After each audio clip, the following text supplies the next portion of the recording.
Yeah. So I'm gonna give you some water. Thank you. There you go. But we have to toast twice. We can toast how many times you want. Because in my culture, if you toast with water, you have to do it twice. Okay. Otherwise, it's bad luck. Okay, let's do it twice. 1, 2, and welcome. Thank you. Salud.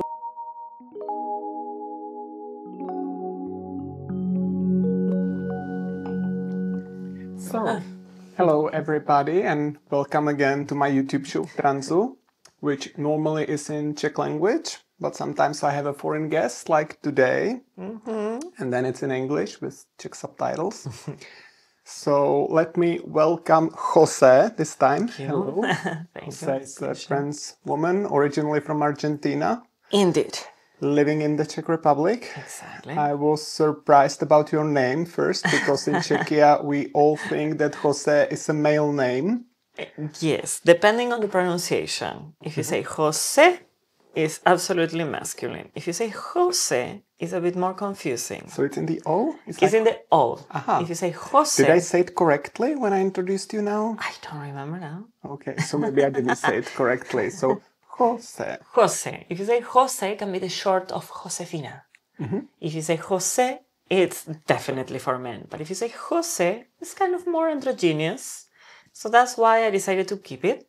Because Jose, I can perfectly use it. I can also call you Josefina. Josefina, Josita. And I have to Josita. Josita. I have a friend that calls me Josita. And my family calls me Ado. My husband calls me Ado. I don't know. For some reason, makes it easier. Maybe I'll just call you Josita. I have many names. I'm now a little bit scared that I'll mess up the pronunciation and I'll say the male version by accident. No, but it's fine. It's fine. So Josita, how did you happen to be in Czech Republic? How come a girl from Argentina shows up in middle of Europe out of nowhere? The weather. The weather. Incredibly. I always wanted to live in Europe. I studied communication in Argentina, which is, let's say, a branch of sociology there.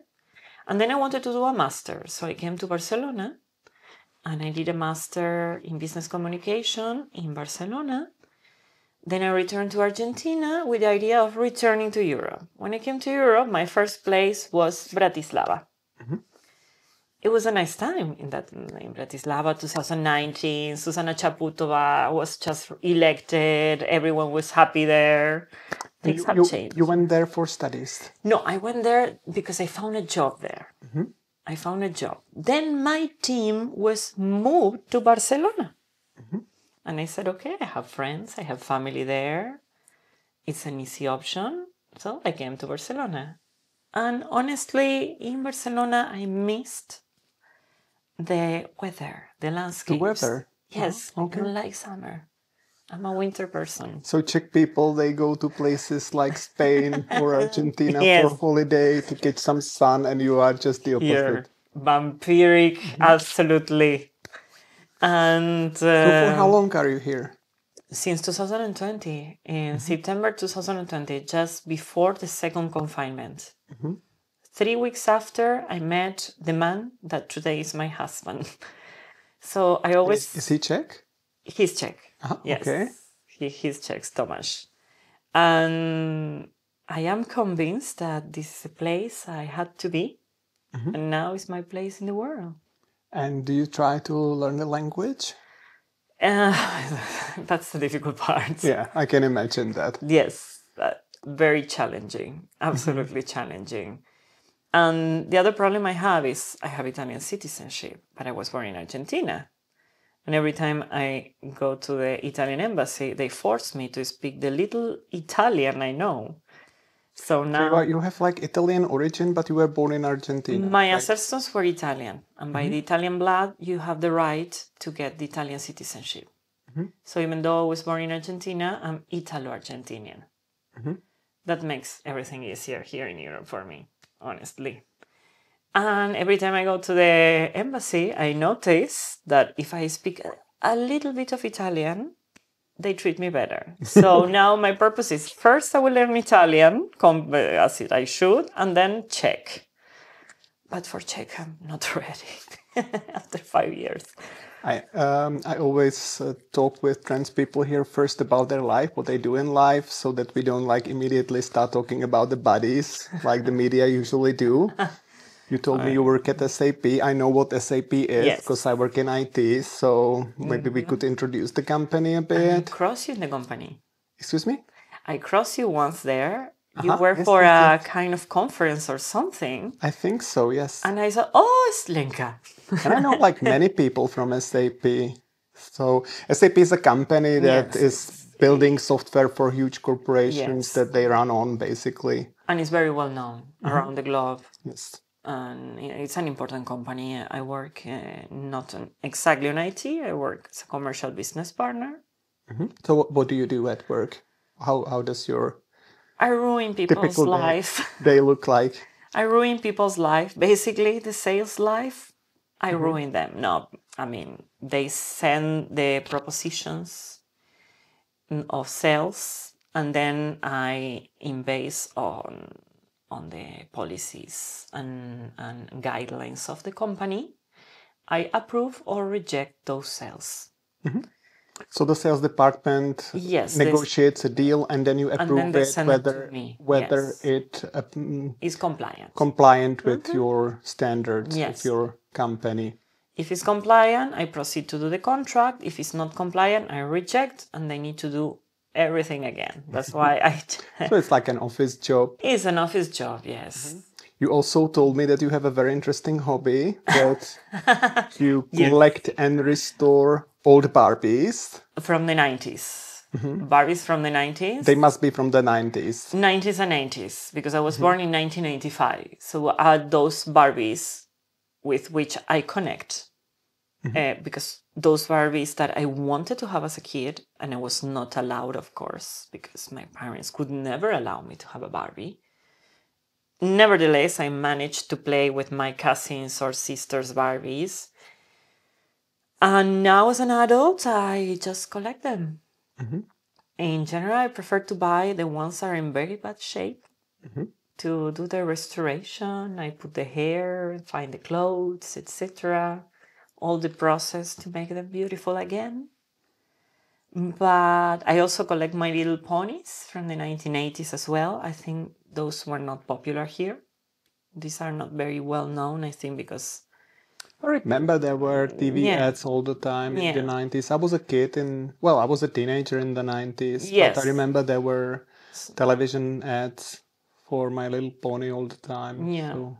But they were very popular there in Argentina. And one day I was having a conversation with my psychologist, and because when I started, the transition, I went not only to the sexologist, but I also wanted the support of psychologists, mostly for how to deal with my family.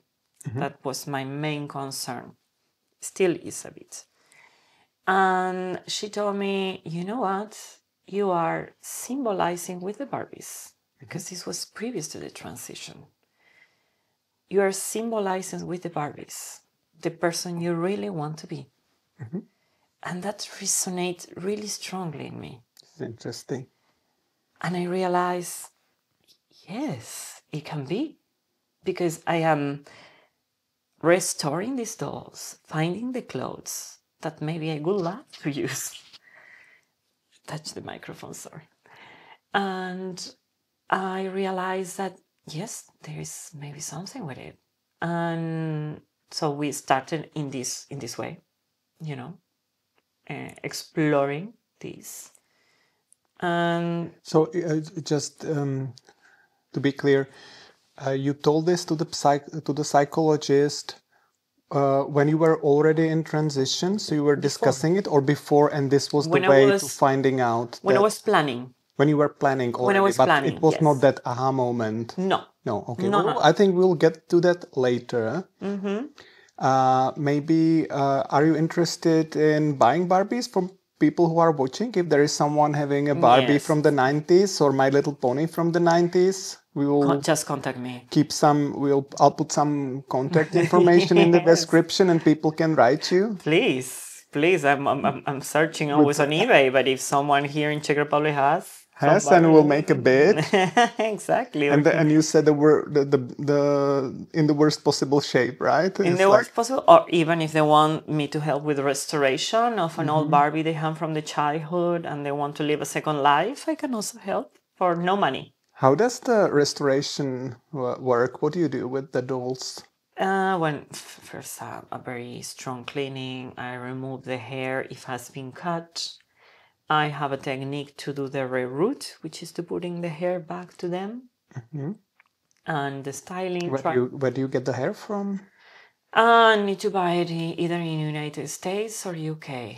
Unfortunately, here in Europe, there are no any shops when I can buy this kind of a specific hair for them, which is either nylon, saran, or kanekalon. These are the fibers, very specific. But now I'm not doing that anymore. That's the funny thing, because now I am my own Barbie. You fulfilled your dream. Yes. But still people can sell you Barbies. Oh, of course. Yeah. Do it. You are actually not the first ever Barbie collector in this chair. Yes. At least Jenny Rin was here. She has also a big Barbie collection. How many dolls did you manage to collect? I don't know. I may have like 100 Barbies, more or less, and 300 or maybe more My Little Ponies. But I never counted them but for me it's funny not to count them. I don't do it on purpose. It's like, I don't want to count them. They are just coming. And you have them on display at your place? Some of them, yes, and some of them, unfortunately, not, because I don't have a space. But yeah, I rotate them, the ones I want to show for a while, and then you get bored out of them. Now, come girls, this is your time now to shine. So I bring them. Yes. But now really it's more about ponies, because I am becoming my own Barbie. You are becoming Barbie? I am becoming Barbie now. The next step is to become a pony, right? I'm not sure. This is what that would be more difficult. This is what the haters will say when they will hear this. Before I just block them, I'm sure they will. Let me be a unicorn if I want. Yeah. No. So maybe it's time to turn the page. And let's talk about the transition for a while. How did it go with you? When was the first time when you realized something's a bit different with you? I mean, compared to your maybe schoolmates or... This is something from the childhood. I think this is something we don't choose. I think that the part that we choose, we are able to choose what we do, is when decide to be our true selves. I cannot remember being different. I cannot remember to consider myself as a girl when I was a kid. I was always playing with Barbies, with My Little Ponies. When I needed to play, I was always choosing the feminine characters. There were no traces in my personality that could tell you that I was a boy. This is something that came with me. You lived in Argentina. In Argentina at that time. How did your family react to this? Oh, badly. Very badly. Unfortunately, and I always tell this story for trans or for gay people. When you are a kid and you receive bullying at school, if you're a Jewish boy or girl, or whatever you are, you go home, you tell to your parents what happened, and then your parents are going to give you a hug and go to school to talk about what happened. When you're a queer child, either you're gay, lesbian, or trans, or you show the first sign of femininity and you receive bullying at school, sometimes you cannot go home to tell your parents, because sometimes your parents are the first bullies. So I felt from a very young age that I was alone in this fight. That whatever happened in school, I needed just to keep it for me. Because if I could tell this at home, it was going to make things worse. Did you have siblings? Yes, I have. How did they react? My sister supports me. When I started the transition, my sister told me, you're almost... I mean, back in the childhood. Back in the childhood, well, she was more complicated. She wanted to be in good terms with my parents. So she was on their side back then? On their side, yes, yes. And where did you live? Was it a village or a bigger city? Or? It was a medium-sized village or city, let's say 30,000 inhabitants, very close to the big city there. It's the second biggest city in Argentina. The name is Córdoba. It's more or less as big as Prague. Almost 2 million inhabitants. And but with a mentality of a small town. Very conservative, classical point of view about the role of a male or a female, etc. So did your parents punish you somehow for that or limit you? Or what did they say? How did they treat you? Not physically, but sometimes I remember my childhood with happiness. And sometimes I remember my childhood as a period of fear.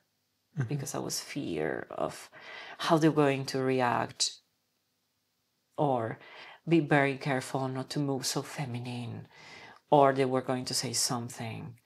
It was more kind of a psychological thing they were doing, you know. And never physical violence, but this kind of psychological tortures to make me what they think I should be. Sometimes I have a feeling that heterosexuality is something that the children have to be pushed into, otherwise they will not do it, or that's what they think, the conservatives. Exactly, to force me to go fishing.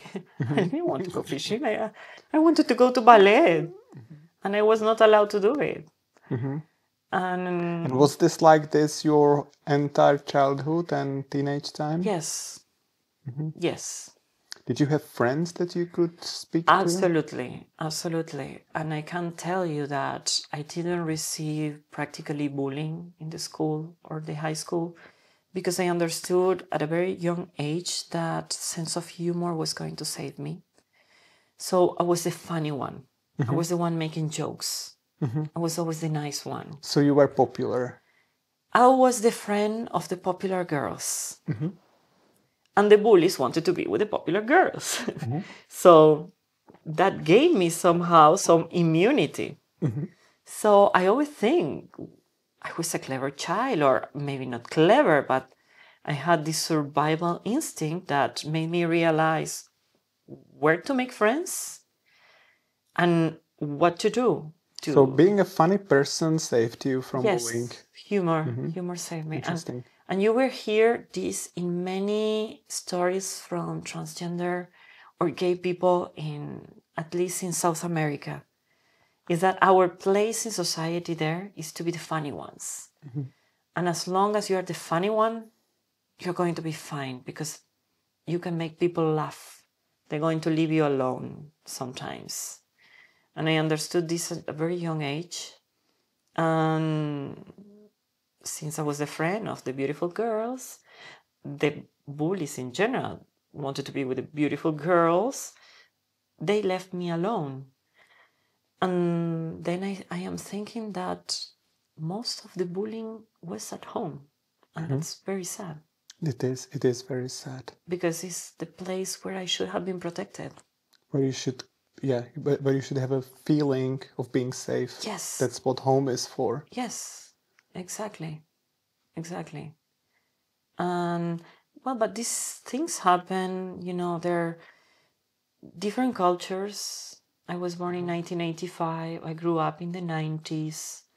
Things were different. How did you identify yourself back then?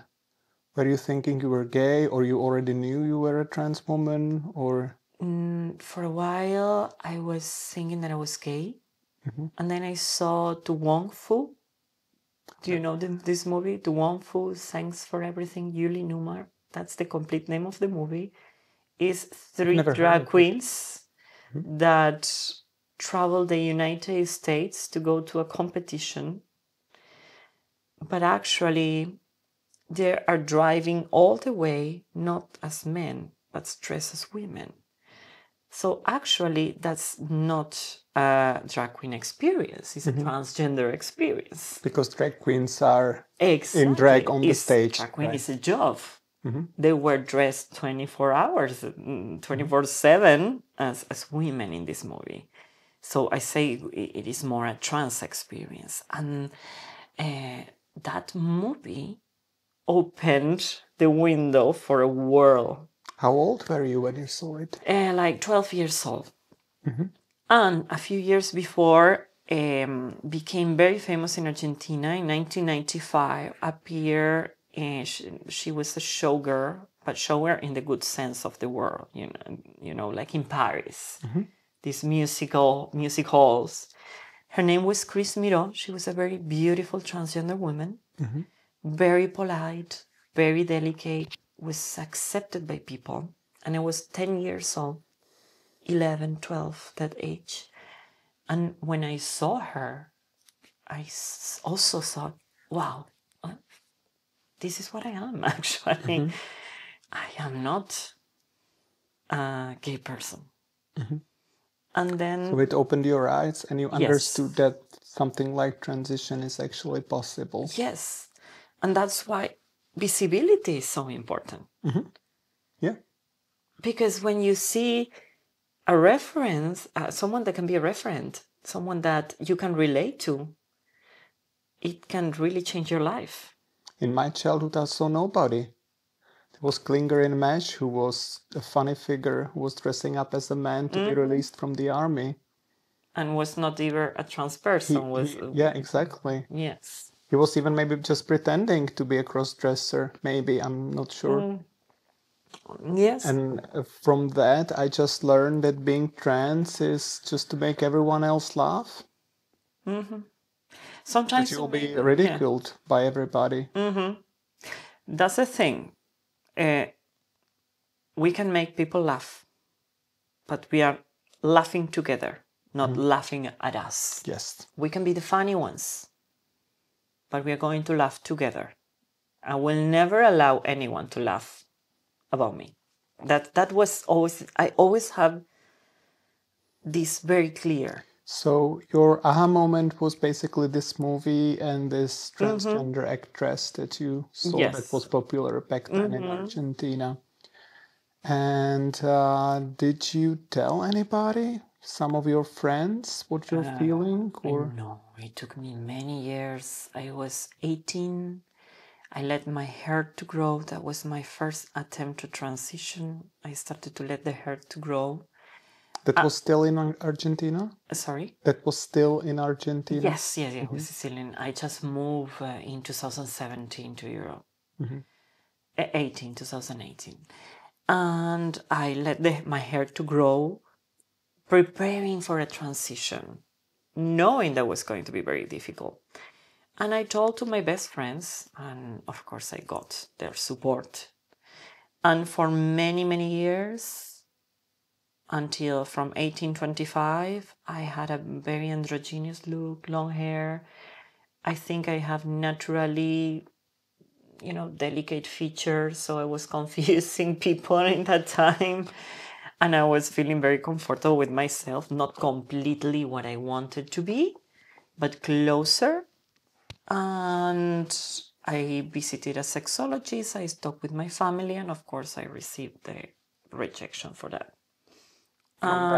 From them, yes. And you were not an adult back then? I was an adult, yes. I mean, when I was 21, I was already an adult. So you didn't need their approval for, let's say, the hormones or some therapy? I was, let's say, in Argentina works different, the transition. Many transgender women there don't go for the medical transition. They go for more a cosmetic one. They use cosmetic surgeries, plastic surgeries, cosmetic treatments, And not hormones. And not necessarily hormones to transition.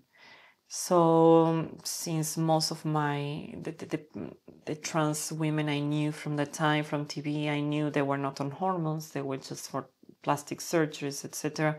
I thought that was the way, so I really didn't care. In that time I was just taking care of my skin, letting the hair to grow, like, preparing for the moment. When I was around 22. Okay, so why did you go to the sexologist in the first place? When I was 22.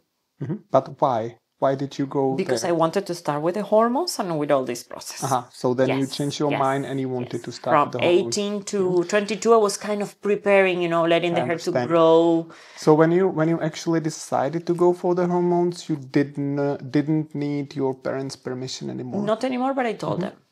You told them and they disagreed, but that's all they could do, right? It was a tragic moment. Horrible moment in my life. Yes, they not only, they completely disapprove it. Yes, disapprove it. Did you live with them still? And that was the problem.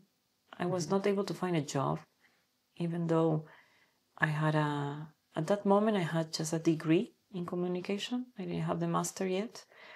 And I was not able to find a job, so I was forced to live with them. And I tried to adapt.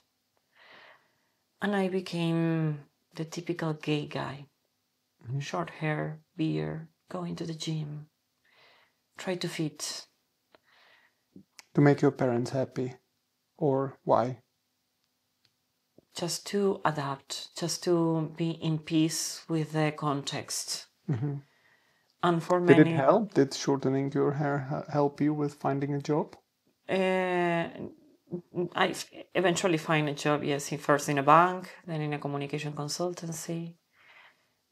I don't think that was the problem, but it's funny because even though I was looking like a guy, when I was walking on the street, I was in my mind, I was a woman. I was walking as a woman, imagining a woman. And this desire, this need was always there. But at some point you just try to conform. And this was before you went to the sexologist? This was after. After. So you went to the sexologist, your parents disapproved. Reject me, disapproved. And you just decided not to go for hormones because your parents don't agree and they would kick you out of my house or something? Just try to conform with the So you like the transition, kinda? Yeah. Okay. And did it help at all? I started a depression. I started a real depression. I was not myself. It's so important to live in your skin. You're not going to be happy until you are yourself. But if you're trying to be someone that society expects you to be, because at home was, okay, if you're gay, it's fine, but don't be trans. And it's interesting that there are cultures that have it the other way around. Yes, like Iran. Where being trans is fine, but being gay is like you deserve to die. Yes. So how long did your detransition? How long did it go? It lasted for many years. I think 25 until 38 years old. Many years, and I have to say that one of your videos on YouTube helped me. Because even though I was living as a gay guy, And you already were in Europe? I was, even when I was in Argentina and then when I moved in Europe, I was always watching videos of transition. So clearly was not a topic that was resolved. And I was living here in Czech Republic, was around 2022, 2023. I was already living with the person that today is my husband. He met me as a guy, but he accepted me as the person I am today. We can talk about that later. And I was watching videos, and one of those videos was your video on YouTube about the transition timeline that you did many years ago. And one of the last stages, I saw, oh my gosh, she's so beautiful. It was like my first year on hormones. Yes, was your first, because it was like your birthday, 39, celebrating. Yes. And actually, I did this video exactly because of this. Because I know that media, they love the before and after pictures. And it's very stereotypical. And when I did my first or second maybe interview, I was still stupid and I let them print my before and after pictures. But then I realized that for me, it was really important to see those before and after. It gave me courage to start. It gave me inspiration. So I decided to make this video as an inspiration just for people like you. And it's actually the most viewed video on my YouTube channel. I think right now it's got maybe about 300,000 views or something. I didn't check it for a while. But yeah, I think something like that. Maybe over 200,000, I'm not sure. So, because it's not in Czech language, right? It's just a slideshow of pictures with music. Exactly. And I did it exactly for this purpose, as an inspiration for people like you. And so I'm so happy to hear that it actually worked the way I intended. And thank you, because for me it was an epiphany, because we were the same age more. I mean, in the time you started the transition was the time I was starting. And then when I saw 1 year after hormones, I thought, wow, she looks incredible. I may still be able to do it, because one of the reasons I didn't do it before, when I already moved in Europe and I had a job in a good company, first Amazon, now Zap, companies that, Amazon in that time was very open-minded. Now Zap still is. And I was thinking, why I didn't do it before? Because I thought that I was already old.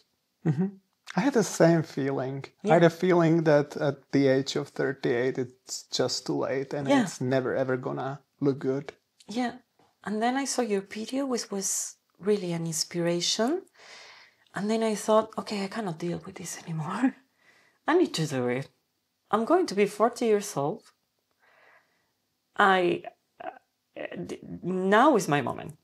I already live half of my life. I hope I will live 80 or something, or 80 or more.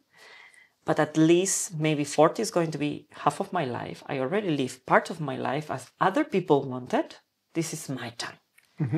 So I contacted a friend of a friend, Honsa Godet. He's a choreographer.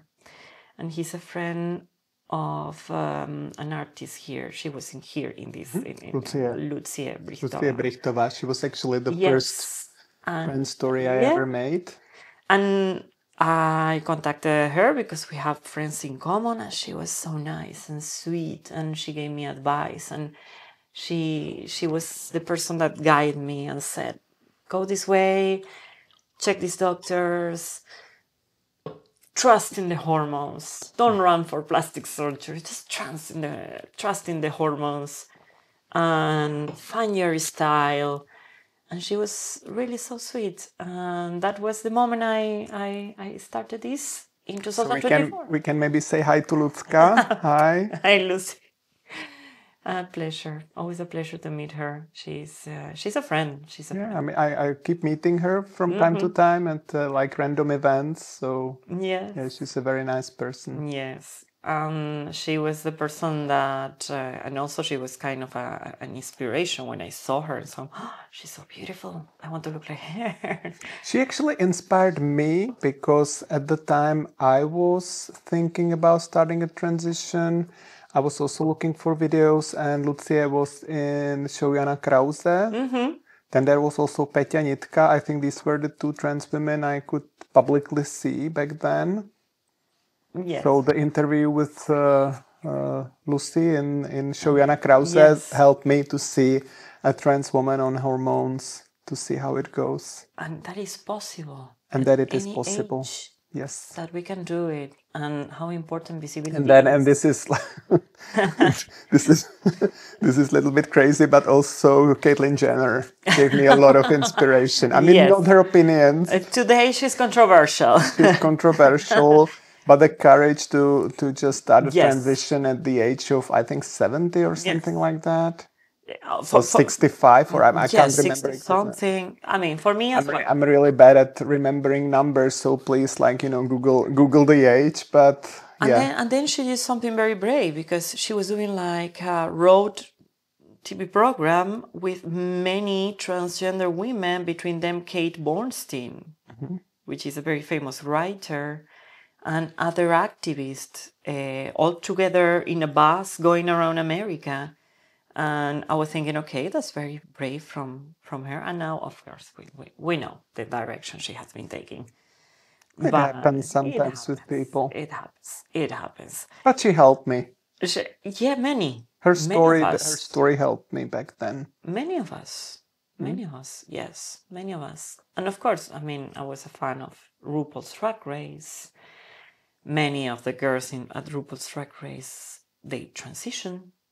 And also was like, okay, at any age, we can do it. Why not? So basically, Lucka was your mentor back then? I can call her a mentor, yes. Who was helping you with stuff? Yes. And so you just ordered yourself at a sexologist? You booked a... That was a difficult part. For many... Why? It was difficult to find a doctor that was taking patients.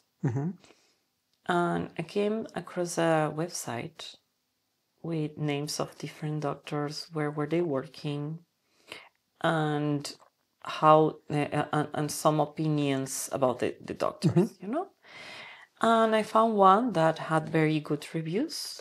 I just called him, and he told me, yes, come next week. And for me, it was, really? Come next week, I will be in Prague. What's the catch? And I was, my God, the universe wants me. The universe wants me to do it. Or there is a catch. Or there is something there. No, he's a very nice doctor. And it was funny, because the first interview with him... Can we know his name? Yes, it's Dr. Fiala. It's Dr. Fiala. He works here in Prague. I don't remember the name of the institution. It's in Karlovo 11. It's just here in the center. It's a very old building, but it's still in place. And he's really nice. He's really nice. He has many patients. So ke Karlovu, that's probably VFN, like the Všeobecná fakultní nemocnice. Yes, exactly. Yes. And he was very nice from the beginning. And of course, I went with masculine clothes, but I was already on laser, so I didn't have the beard. And he saw me and asked me, and okay, we will need to do some questions, etc., but we will evaluate the possibility of a transition. And tell me, when was your first menstruation? And I was like, what? I wish I could have one, but no, doctor, it's the opposite. I came here not for testosterone, but for estrogen. And he thought that I was, a trans man. A trans man looking for the testosterone. He saw on me feminine features, and he saw... And in that moment, I thought... I'm now thinking if this is good or bad for you, actually. For me, it's absolutely good. Imagine. And you thought you were biologically female. I was biological female. And I thought, at that moment, I thought, okay, everything is going to be fine. I will be in hormones in no time. Of course, then I went for the psychologist, the interview with the psychologist, which usually is very...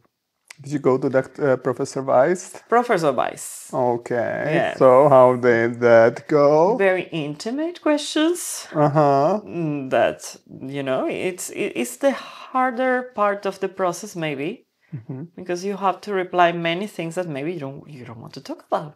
Exactly. I really wanted the hormones, and I was 38, so I just didn't really...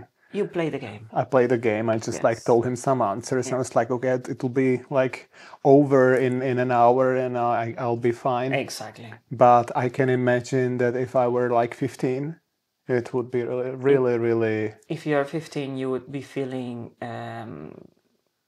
overwhelmed. You will be feeling overwhelmed. I want to believe that if you're 15, the questions are different. They are the same. Okay. No. because we also went when I was 38. Okay, we had a life before. Yes. We lived. So it's different, the position we can have in front of those questions. But I did it well. After 2 weeks, I made an appointment and the doctor called me, okay, we are ready to start with the hormones. That was April 12, 2024. So now it's A year and something. A year and something, yes. So you are now like me at the end of that video. Yes. Kinda, let's say. You can make your own video finally. Like With why there should be just my video? Just like, you know, let's follow the. Well, I didn't in the wedding actually. Just make a video for the others that will come after you. I didn't in the wedding because my husband, he wanted to do a video. So you have it already. Pictures of our life together and separate. And many of those pictures, I am a guy with a beard. And I show them to everyone to see. But that was me. So you have the video already, so just publish it. Part of the video already, yes. I should prepare something, cut, edit a bit, put some music, and here we go. Ta-da! Ta-da! 300,000 views. Look, girls, it's possible at any age. Any body, any face, no matter. Just do it. So you started with the hormones. Yes. And it went well. We can all see that. I love them. How was the coming out at the workplace, for instance? That was not a problem. At SAP, you were at SAP back then? Yes. And I told my manager, she's really a nice person, very understanding. And I told my manager, and when I told her, okay, I'm going to start transition, I'm starting hormones. And she told me, I'm very happy for you. And you have our support. And then I told it to a friend. I have a friend, Jose. He's the typical Dominican guy, gym bro, very cis, straight guy. But we're very close. And I told him, I'm starting a transition. I'm starting hormones. And he told me, it was time. So he knew already that was my path, the path I wanted. And you mentioned you were in a relationship, or you still are? The thing is that when I started a transition, I asked my partner to reconsider our relationship. So we give us a time. We gave us a time. And because I thought that he wanted to be with a guy, go for skiing, trekking, and do Well, this is stereotypical. That's exactly things that girls can do as well. But that's the thing I don't do. Okay. I just prefer to go for coffee and cake. But it doesn't, I mean, it's not related to your gender. No, absolutely not related with the gender. But those are the things he likes to do. Okay. And I am the things I like to do is coffee, cake, cinema, theater. You know, it's not related with gender. It's a matter of tastes. And I told him, this is your opportunity to find that person for you to do all the things that I never going to do with you. But we still continue living together because he didn't want to leave me alone during this process. And at some point I told him, look, I'm still in love. If you could give me a second chance, I would take it. I would be very happy. And he told me, you should have told me before. You should have talked with me before taking this decision, because I always liked androgynous people. I like also the people that express the femininity. So he needed to think for a while what impact would have in his life to be with a transgender person. And finally, he said, we are back together. And then you got married? We got married 2 weeks ago. 2 weeks. So it's fresh. Ago. Yes, very fresh, but we haven't been, I mean, this, I call it the intermezzo, this period in which we haven't been together, the intermission. That was just a couple of months, like 6 months in 5 years. Was it like a legal marriage? Did you? Yes, it's a civil union. Because now in Czech Civil Republic union, you have civil union for gay couples. Because I But didn't change my gender and name. this is what in I the wanted to documents. ask, because No, for about a month we can do it now without surgery. So I was like wondering Yeah. whether you also opted for this option, and I'm not sure how it goes with foreign citizens. No, I mean, I haven't gone for the surgery. I may not do it because it was never a part that made You worried? you worry. No, I don't think I changed the way I express my femininity at all. I mean, I have the same feeling. yes. But it was really it was not typical in Czech Republic. Yeah. I was actually like the first one who started talking about it publicly. Yes, I that know. the surgery should be an option. Yeah, and in Argentina, the surgery is the exception. That's the funny thing. Yeah, and in many countries, Yes. I also had here a girl who lives in London, and she also told me that just like most of her trans friends don't want surgeries. Yeah, on some they don't even take hormones, or they don't have breasts, and they don't. They have flat chests. This is because this is what the sexologists in Czechia were saying for 20 or more years in the media, that trans people are those who want to surgically alter their genitals. This is what they are. No, It is not. it is not. I see girls in Spain, a bit younger than us, that they just don't take a medical way. And still today, when there are articles about it, because like quite recently, a month ago, there was this legal change, and still so many people think that if you are trans, you should do it. Well, this is my body, this is my identity, and I'm going to live my body and my identity as I want, not as other people should tell me. So, just my question is, can you now change your gender legally in Czechia when you are a foreign citizen, or you have to go to Argentina or Italy to change it? Italo-Argentinian. So if I'm going to do it, I will do it in my countries, both in Argentina or. Do you plan to Italy. do that? I'm not planning to do it because I really don't need it. I don't feel the need to change my passport or ID. But you could like marry your husband, for instance. We are already in Argentina. Yes, we have gay marriage. In Argentina, you are married already. Yes, we have gay marriage. It's full marriage. I mean, with all the rights. Because like Argentina is way further than like in many Czechia senses, in this matter. Even in the transgender law, we have. I still don't understand how it's possible in 2025 that we are like in the medieval times. That's a good question. And you're not even a religious country. We are not. It's really interesting because I think we are the most atheist country in the world. Yes. There are just about 10% of the population is Christian. Yeah. But still the Catholic Church has an enormous influence on the politicians and on the parliament. Yes.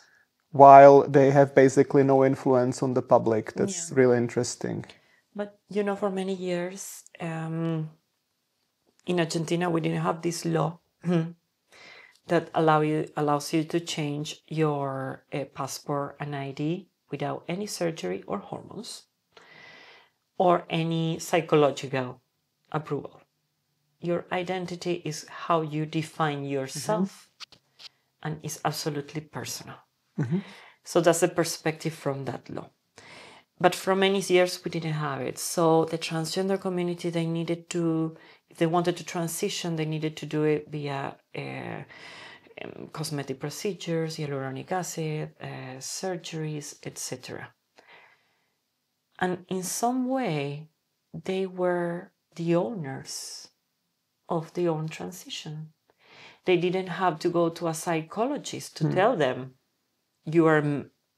I tell that you are a woman. And you can start hormones. Because here in Czechia, you get it paid from the public health care. Yes. I think this is right. But my opinion is that you should have an option.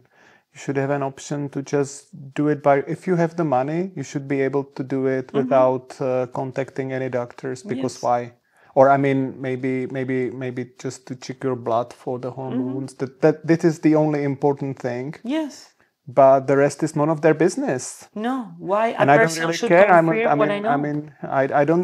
don't want the hormones to be paid from the public health care. I can pay it myself. I just don't want any hassle. I don't want like this old guy to just give me question about my masturbation. Why would he? I don't want this type of service. I'm not interested in it. It didn't help me in any way. Yeah. And the insurance company had to pay him for this. Yes. They had to pay him for something I didn't want and that didn't help me in any way. Yeah. Totally useless waste of my time, waste of his time for no reason. Yes. When I just want hormones that I want to swallow into my body and I'm ready to just pay for it myself. But there is another thing about that. Why the public health wouldn't pay my hormones? I pay taxes. Why they wouldn't pay my hormones? I pay taxes that also pay the education for kids I will never have. I pay taxes for the health insurance or the health, protection or service for all people. I mean, my taxes also pays the service for other people. That's true. I pay taxes. Why I shouldn't get hormones with the taxes I pay? If with my taxes also help other people.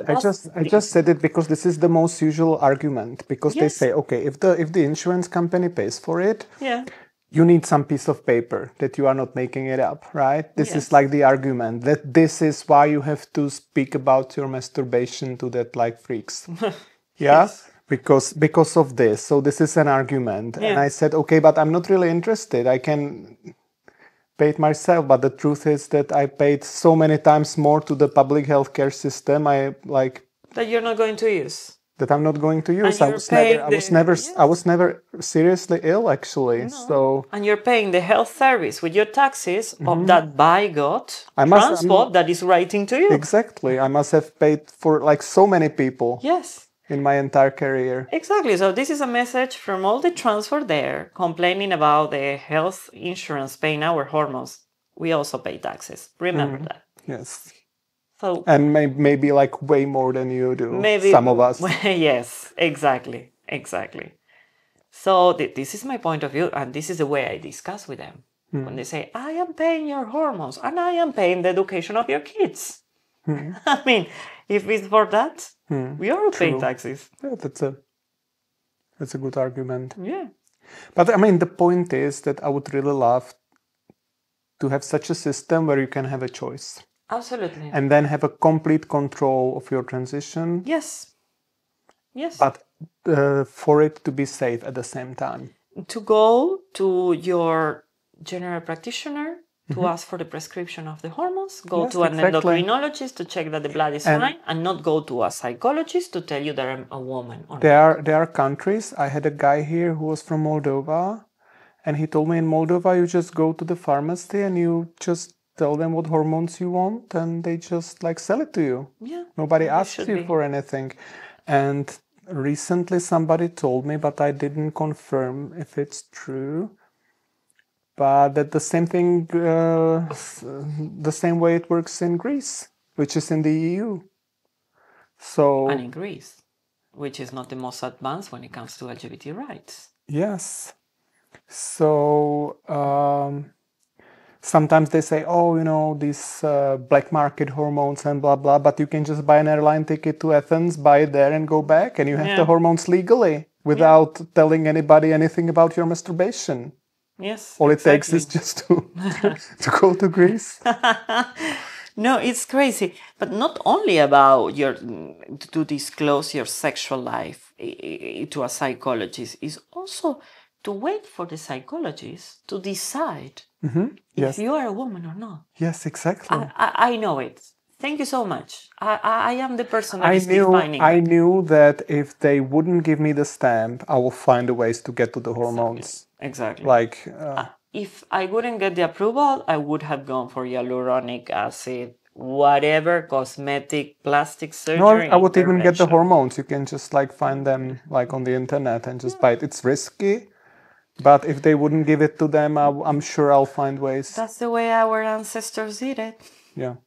All of the transgender people in the 50s, 60s, 70s, they were just getting their hormones in the black market. And how is it now with your family? Are you in contact with them? They came for my wedding.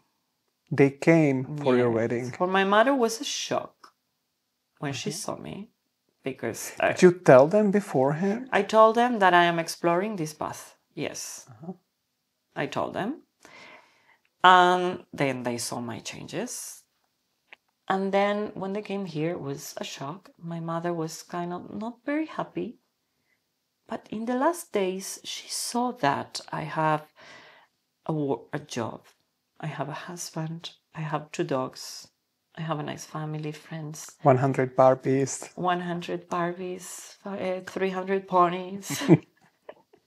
I don't have much space left, but I'm still buying them. I don't know what I'm going to do. And I think now things are getting better.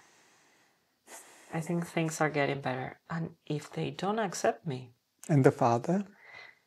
He didn't mention anything. You know, fathers, sometimes they know everything that is happening, but they just keep silence. So he didn't show any emotions? He showed up at the wedding and he was just gave me a hug and say, I love you. And he just... That was all. So that sounds like a happy end of your story. Kind of. I don't think it's a finished chapter, but I have the full approval from my sister. She has been very nice. She told me, you're almost 40 and you're asking permission? Just do whatever you want and makes you happy. And I think that they saw me here, happy, having a life, getting married. Imagine, for conservative people, I was getting married. And the marriage happened in Argentina? No, not yet. That's the next year. That's the next year. Yes. So you married this year in Czech Republic, next year in Argentina. So here you had like a fake marriage? Or No, like, it's not fake marriage. It's civil union. It's civil union. It's just not called marriage. Yes, but it's better than the previous registration. It is. Yes, I know. It's far better. I know, but the proper real marriage you're gonna have in Argentina next year. Yes. So was a really So looking forward for your wedding pictures. Is there I think you saw one from Lucie Brychtová shared some. I need to check because there are so many things. Because there is a like from you. It's possible, but I put my like on like hundreds of things a day. So. I know. And it was 2 weeks ago, so that it was like on 25. Yes, 25. Way in the past. Way in the past, not so much. But now it looks like an eternity. Is there anything important that we forgot to talk about in your journey? No, just the fact that I experience a happiness that I never experienced in my life. And this is something that, in general, we don't talk about it, or people don't know does exist, which is the gender euphoria. Mm-hmm. Yes. Because there is a lot. There is a lot written about gender dysphoria. Yes. But not about the gender euphoria. And after a few months on hormones... Gender euphoria is all what my YouTube channel is about. Yes. It's just an expression of that. Of being yourself. And I remember I was traveling to Scotland to a wedding. And I opened the computer. I saw my reflection. And I couldn't believe the person I was watching. And I said to Thomas, I cannot believe it, this is me. Thomas is my partner, my husband now, partner. I cannot believe this is me. And I started to cry. I had my moment of euphoria in the most random place by opening a computer, watching, because I the hormones were already acting fast. I was looking, I was passing already. There was no misgendering. People were just telling me pani or madam or lady, or the nicest one were telling me señorita, but I am a señora. I'm old. I'm 40 years old now. And I had this moment of euphoria, of happiness. I understood in that moment, I am not going back. I'm so happy to live finally in my skin, in my own skin. It's so important. It's about that. Life is about that. To find yourself, to be happy. Happy. We cannot be happy every time. We have moments in which to be in peace with yourself. And that was the moment. And sometimes I still have those moments that I am in the mirror, playing with the hair. I do it all the time. I do it all the time. Those moments. And still, like when I walk on the streets, I still look in in the reflection of me in the car windows. I do the same. I am in the car windows doing this, or those moments in which you are like, putting the cream, listening soul music, or the skincare, enjoying the femininity, connecting with the femininity, or whatever is correctly said. And I think in Czech language you can actually say both, and it's kind of kind of both. I think, yes, feminidad in Spanish. I really enjoy those moments in which I am connecting with my true self, even in very small details. Just putting the mascara in the morning, or choosing the word, what I'm going to wear at work. These little moments that bring so much happiness. These acts of euphoria. I'm living like this for 5.5 years, or something like that, and I still experience this. I still have this. Exactly these moments that you describe right now. Yes. And it's an honor for me to be your inspiration. Yes, you and Lucie Brychtová were my inspirations. Yes, I found in Czech Republic the inspiration, the courage, sexologists, and of course the laughter, especially. Without them. So, Josefina, thank you so much for sharing your story. My pleasure. Thanks everybody for watching. So this was another episode in English. People were writing me that in English my voice gets lower, which is possible, but that's just the way it is. I need to train my voice a bit, maybe in English as well. It's been a pleasure to be here. Thank you. Thank you for being here. I knew about your work, about all you have been doing for our community here. So for me, it has been really a pleasure to meet you in person and being here. So thank you very much. So happy to hear that. Thank you so much. So thanks everyone for watching. Please like and share this video. Subscribe to my channel if you haven't done so yet. And just, spread the fame of this YouTube channel everywhere. And goodbye. Bye-bye. And that's it. We are done. Good. Thank you. It was over 1 hour. Over 1 hour. Yeah. It's that's what everyone says here. This is the place when you always say like, oh, it's like felt much shorter. It's a conversation with your friends. That's how you feel it. Yes. Yes. Yeah. Okay, I'm gonna turn it off and. Absolutely. Yes. Thank you. No, thanks to you.